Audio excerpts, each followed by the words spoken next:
નમસ્કાર વિદ્યાર્થી મિત્રો, સિદ્ધાર્થ એકેડમી ભાવનગરમાં આપ સૌનું સ્વાગત છે. ઘણા બધા વિદ્યાર્થીઓને છે અવિભાજ્ય સંખ્યાઓમાં યાદ રાખવામાં તકલીફ પડતી હોય છે, તો એને સરળતાથી કઈ રીતના યાદ રાખી શકાય કે લખી શકાય તેના માટે આપણે આજે રીત એની જોઈશું.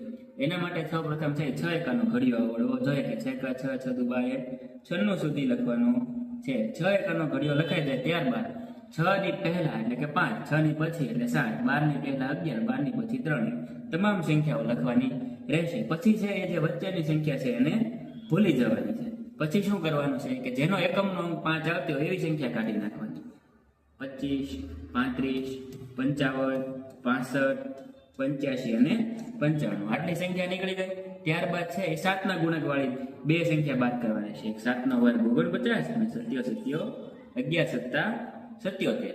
ત્યારબાદ આપણને યાદ છે કે ભાઈ 9 ની લાઈનમાં છે માત્ર 97 એક જ અવિભાજ્ય સંખ્યા મળે છે, એટલે 91 ને પણ આપણે જગી નાખવાના રહેશે.